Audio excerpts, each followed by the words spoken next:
build it, they will come. Seriously, you guys, it is Fan Appreciation Day. It is Field of Dreams Day, and there is corn in the outfield. Welcome to Let's Get To, your tour of America through the lens of minor league baseball. Baseball from sea to shining sea. And now, the first pitch. Opening thoughts from James Christopher. And welcome to Let's Get To. I am your host, James Christopher, and we have a great episode for you today. This is going to be our last ballpark trip of the season, and it was one that had been on Jessica at our list literally since the third guest of this show, Mike Antonellis, the former voice of the Seadogs, told us all about their Field of Dreams Day. We were excited to get out there. Now, the show has been off and on through the month of October and November. We tried to, with the playoffs going on, the Major League Baseball playoffs, do fewer episodes so that way we don't let kind of petty fandom invade the show, which meant, because the World Series went into November, that we missed most of what we in the minor league baseball community affectionately call Logo-Vember. We didn't get to really focus on the Charlotte Knights and what I think is a great rebrand. I love the new colors. I love the logo. I will be getting some stuff in December. The wallet hasn't quite recovered from the Astros World Series. We've also had really great looks from the Marvel rollout. They have been rebranding some of the teams to fit in that comic book style. Look, some hits, some misses. It probably doesn't surprise you that my favorite one has been the Corpus Christi hooks. But perhaps the biggest piece of news that we haven't been able to really dive into, and it's great news for baseball in Texas, and that is the sale of the San Antonio Missions to a conglomerate of people, including a local investment group, Ryan Sanders Baseball, who owns the Round Rock Express and created the Corpus Christi hooks. Craig Biggio is part of this group. I think this means everything in the world of baseball in San Antonio. The Missions have been in San Antonio for well over 100 years. We've documented that on this show several times. It is a team that has a really loyal following. One of the things I was really worried about when minor league baseball was taken over by the majors is there were a lot of new, and I think justified, requirements for facilities, what the ballparks were like. And the Wolf doesn't come near those. And I was really worried that eventually San Antonio, minor league baseball's largest market, would lose their team. It seems like that's not going to happen. They've already talked about repairs to the Wolf, and I really believe that you're eventually going to see a new ballpark in downtown San Antonio somewhere that I think is going to be awesome. For those of you who haven't been there, San Antonio is a historical center. It's a cultural center. There's a lot going on. And it's also one of the unique cities in America where it's got a very Hispanic Latin feel to it. And it's one of my favorite cities to visit.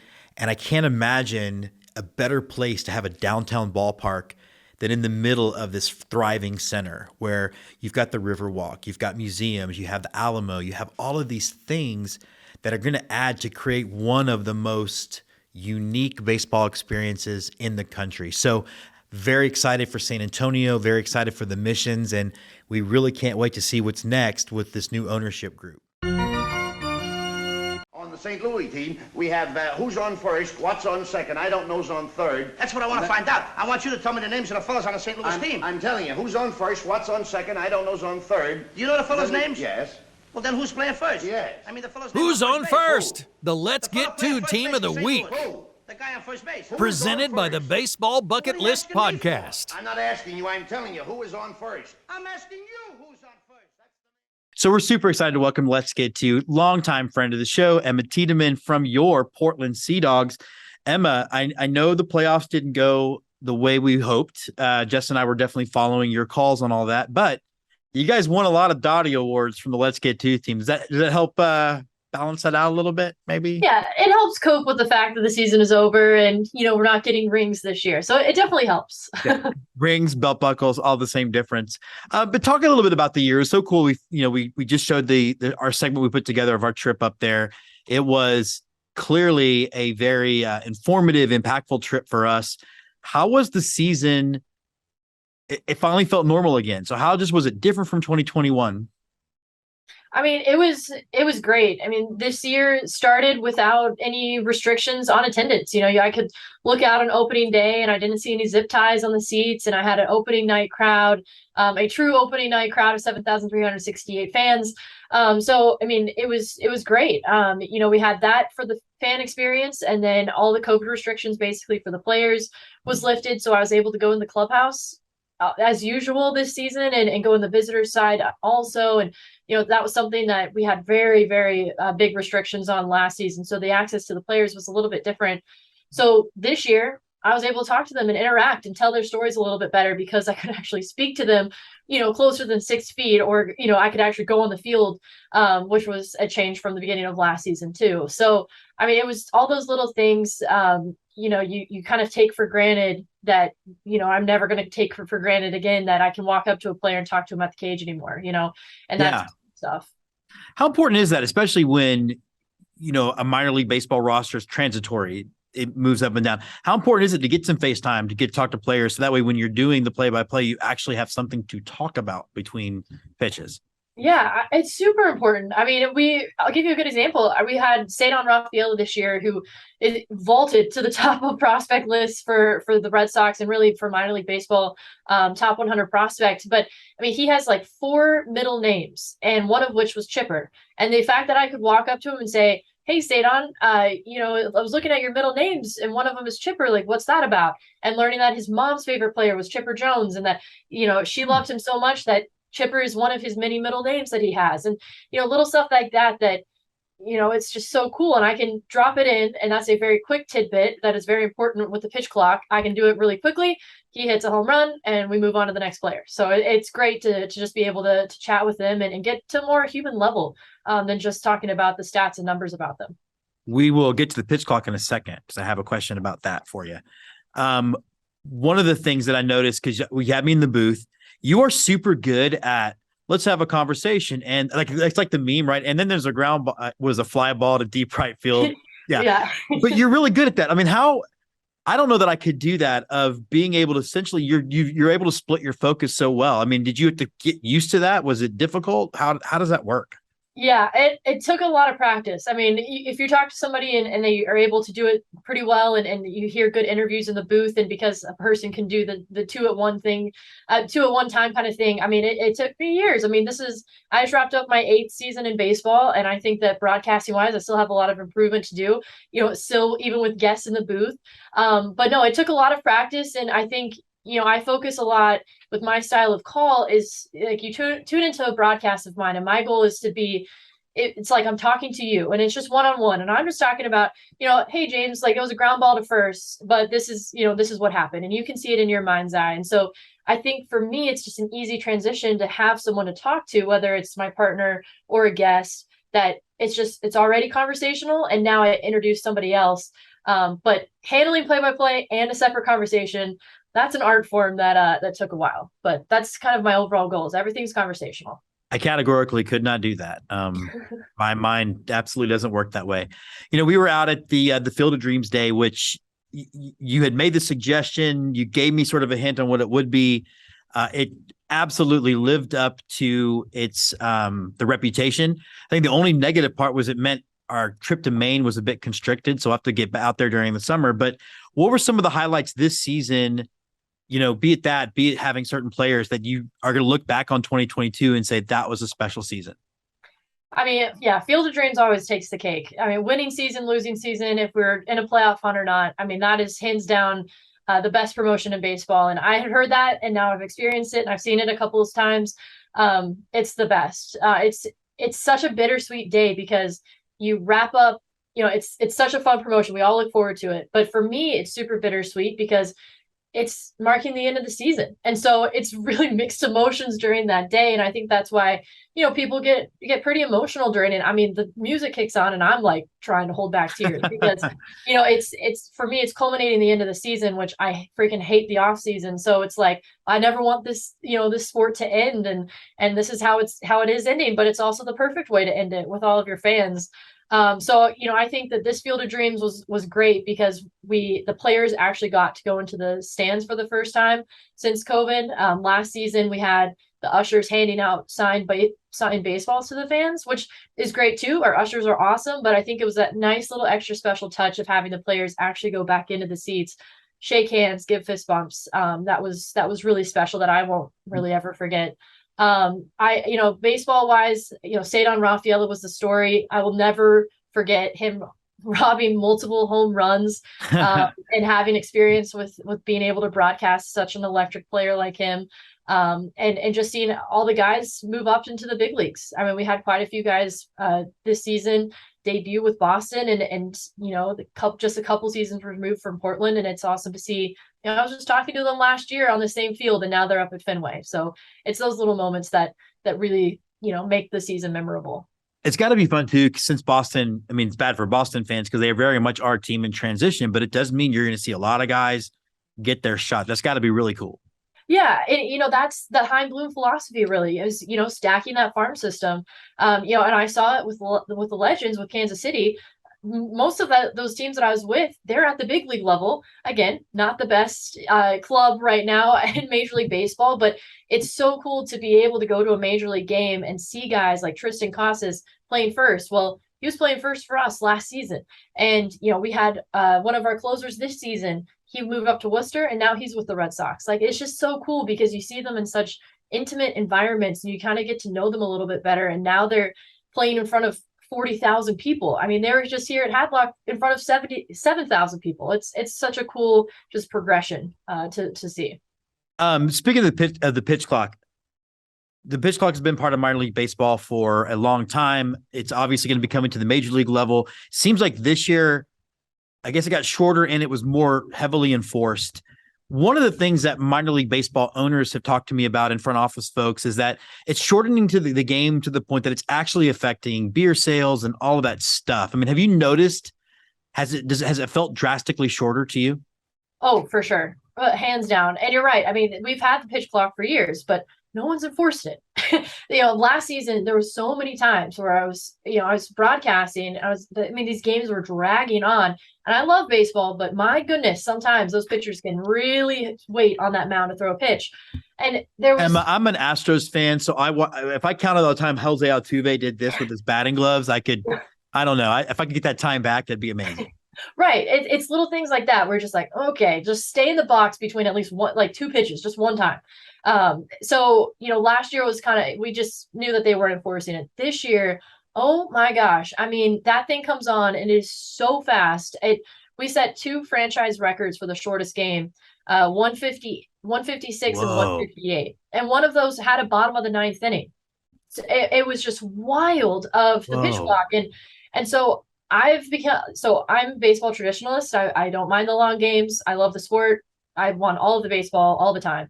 But I see the appeal of wanting to make it shorter. And, I'm all for growing the game of baseball in the right way. But so the pitch clock, I was a little bit hesitant on, but honestly, the families are staying later. We have 6:00 game times, which I personally love. I think that makes it a little bit more accessible to people getting off work. They just come right to the ballpark. But we kind of noticed that families were staying a little bit later, even on a school night. 6:00 game, we're typically done by 8:30. I mean, that's well before bedtime. Kids are home and in bed by 9. So it's those little changes that I think that they've worked in our favor and our fans have gotten used to it. And and players seem to like it too. So I think it's definitely here to stay. I'm interested to see how the major league guys will get used to it because we got to see some minor league pitchers this year pitch at the big league level a little quicker because they're used to the clock. But then you think of the Max Scherzers of the world who haven't had to deal with this and how they're going to react. So I'm very curious of how it'll impact the big league clubs.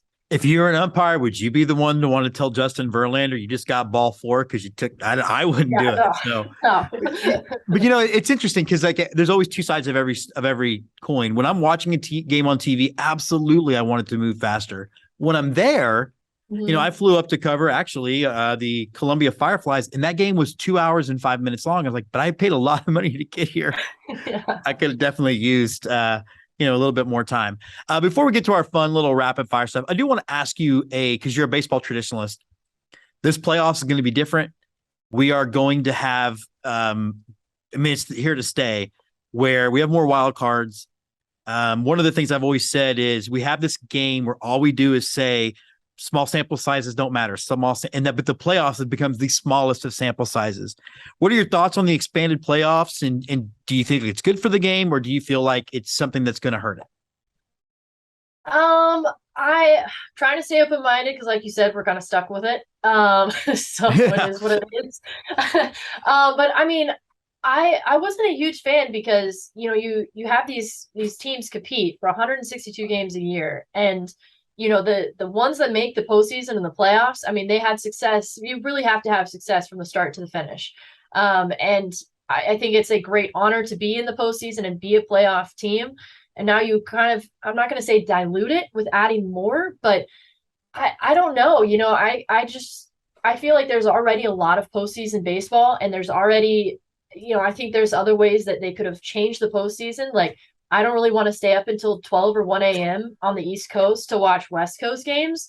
Especially it's those little things that I think that might have been tweaked instead of trying to add more games. Try to make the games that we already have more accessible to the fans, because those are more important. I mean, the Red Sox last season, those were really fun games. My God, were they late? Yeah. So I'm not a huge fan of the expanded playoffs. I mean, I do love the extra games, and I think that'll be fun. But I think from the fans, a more typical fan, because not a baseball fanatic like me, I think that you're kind of adding a lot of games, and now you're adding more postseason games, and it's just like it's more confusing now to an average fan of like, okay, well, what's going on? How many wild cards? Like, how many teams are in the playoffs? And so I think you're kind of too complicating a little bit too much, because I liked I like the setup that we had in the past, and I just think those game times, I wouldn't have minded a change in those a little bit. Yeah, and of course, the one thing we could look at, for example, I love the idea that the wild card round is not 3 games, because again, I don't want a small sample size. But of course, the one thing Major League Baseball could fix is shortening commercial times, and that's what's keeping these games long, and that's one thing they will not do. No. Well, how are they going to make money? Exactly. And I was even thinking about it where I think the end goal of Major League Baseball is 32 teams. I would be down for 4 divisions in a league, no wild cards, and your division champs go to the playoffs, and that's it. Because it does reward that, like you said, that 162 game grind. So that would be my thing. But speaking of something that's not a grind, some of these questions you've had before, but some of them you haven't. Are you ready to play a little pepper? Sure. Okay. What is your go-to ballpark food? Oh man. Hot dog. Sorry, very boring answer, but yeah, that's what it is. No, I mean, again, baseball traditionalist, that's my thing too. Marvel or DC? Oh, Marvel. Yeah. What's the strangest thing you've seen at a ballpark? A pig deliver the baseballs to the umpires. At St. Paul? Yeah. That was, first of all, I got to see Maverick Top Swine or whatever he was. Yeah. I was all into that. All right. So dogs or cats? Dogs. I mean, it's like a silly question for you. In minor league baseball, outside of the Seadogs, outside of the Lexington Legends, 2 teams that I know you've been a part of, what are some of your favorite brands? At least 1 or 2. Ooh, favorite brands. I really like the Missoula paddleheads. I'm still waiting for them to re-up a certain hat that I would like in their team store, because then I will be a very good patron of theirs. Yeah. And I'd say the Durham Bulls. I just got my Stranger Things Bulls shirt, and I wore it around the mall the other day, and got a lot of compliments on it. So I would say probably Missoula and Durham. And I mean, of course, the Bulls have the Bull Durham stuff too. Yeah. Those are my 2. The Durham Bulls it's gotten so bad for me that now their merchandising person will email me like, "Hey, this is dropping." That's I amazing. have all the Stranger Things versions. In fact, if you're watching, you need to get that Durham Bull Sharks back in a flex fit. I mean, what's going on? I'll buy 5 right now, and I'll just give them away as gifts. All right. What's the first time the game broke your heart? Oh, first time. I would say maybe not the first, but the most heartbreaking was when the Rangers lost the World Series to the Cardinals, because That was 11, right? so close. Yeah. A strike away and came up with nothing. So yeah, still still haunts me. That's one thing that I don't know. It's just like this sadomasochistic thing we have about this game, because the first thing I think of when I think Astros World Series, I think of a ball going off a foul pole. I don't think about anything else. I think about the one that should have been. Okay, Star Wars or Harry Potter? Oh man. Oh, why is this one so difficult? Harry Potter, I guess. Even though I'm watching the Star Wars shows on Disney Plus. They're so good. Anyway, all right. Last question. Kevin Costner as cowboy or ball player? My God. God. I'm glad you're taking your time with this, because so many people answer quickly without thinking. Well, I mean, it should be, but these are hard-hitting questions because I love Yellowstone, but I love Bull Durham. Young Kevin Costner as a baseball player, older Kevin Costner as the cowboy. I like to point out that he did win an Oscar playing a cowboy for Dances with Wolves, but that's right. There you go. So she is Emma Tiedemann. She is the namesake for our Woman in Baseball Award. You've just learned why. Emma, I know that the offseason, the void is going to be rough. I hope you get through it, and we will have you on next season as we get ready to kick things back off. Thanks. Sounds good.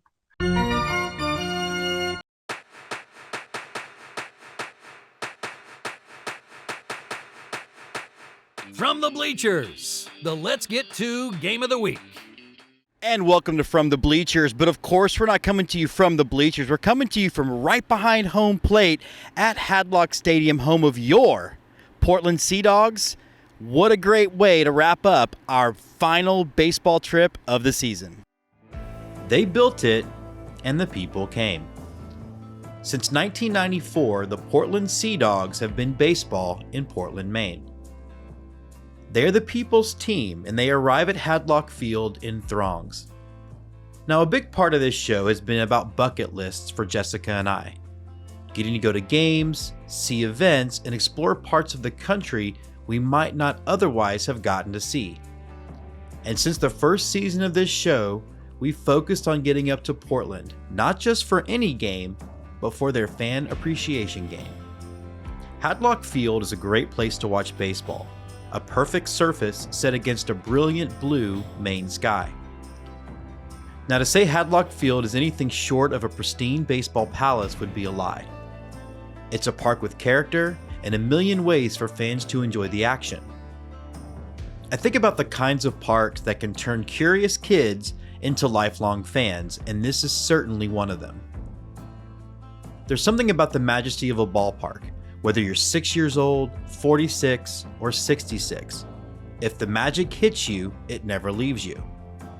Now, this might sound like the words of a dreamer, placing baseball on a higher plane than that of just a simple kid's game.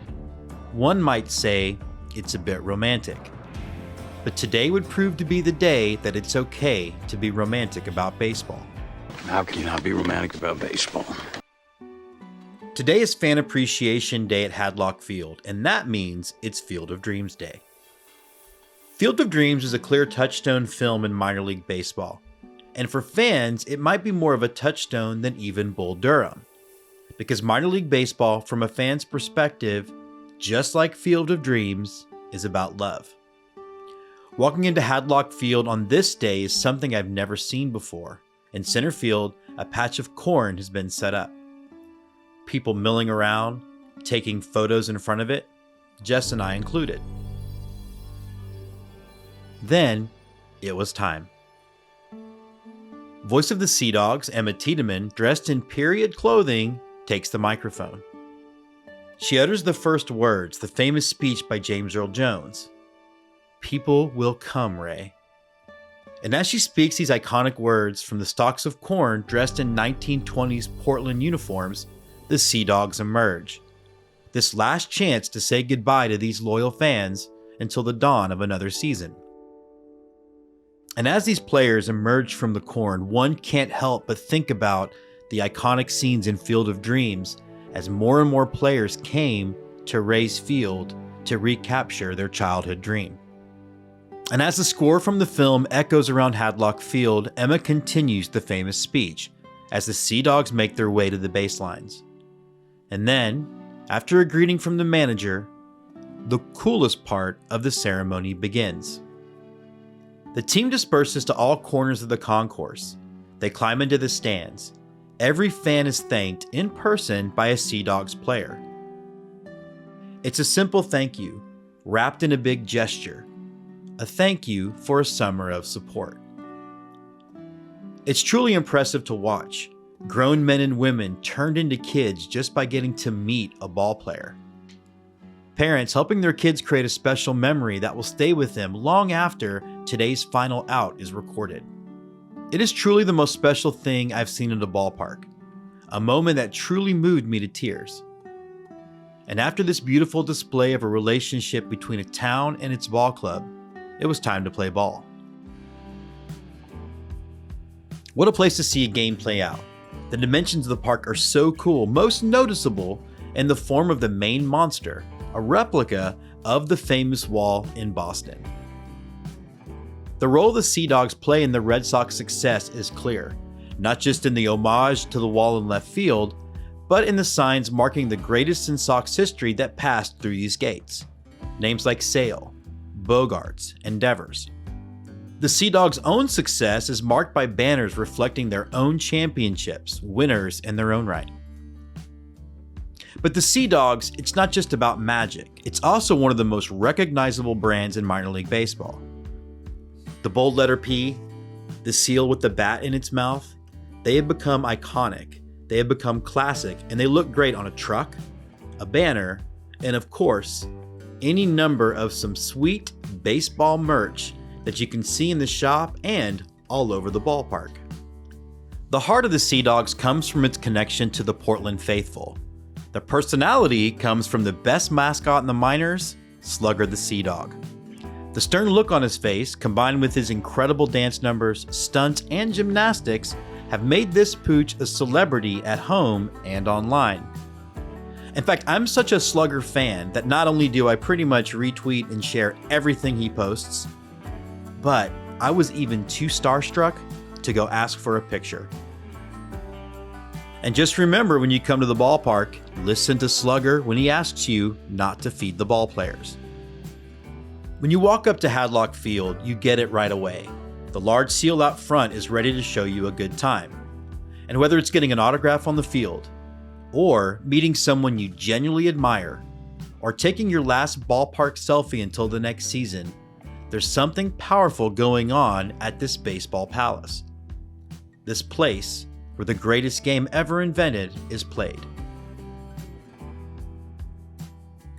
A bittersweet goodbye, a thank you for a season full of memories, and a promise that we'll meet back here in April. And as Jessica and I left the ballpark so we could go experience and essentially fall in love with the beautiful state of Maine, something hit me. As I was leaving Hadlock Field, I felt like I'd been dipped in magic waters.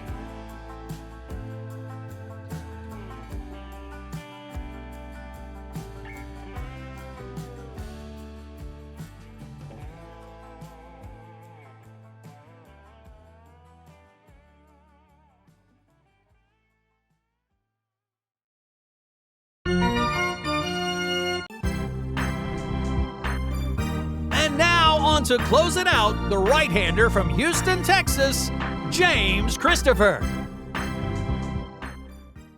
So that does wrap up our day with the Portland Seadogs, and this wraps up the last ballpark trip of season 4. And yes, we have more episodes of Let's Get To come, but I want to start the process of thanking all of you for listening, for watching, and for all the teams for opening up their baseball homes to us. And I know there's 4 months of void ahead of us, but don't fret. We will be back out here at the ball game before you know it, where you know that you can find peanuts and Cracker Jacks, and we're going to be there because this is Let's Get To. Let's Get To is presented by Twitchy Dolphin Media. Executive produced by Jessica Bybee-Jedgetts. Produced by Andy Tomcheson, Scott McIntyre, and James Christopher. Associate producers Andrew Nelson, Timothy Jedgetts, and Jess Canaster. Music by Andy Bertelson, Grace Usselman, and On Holiday.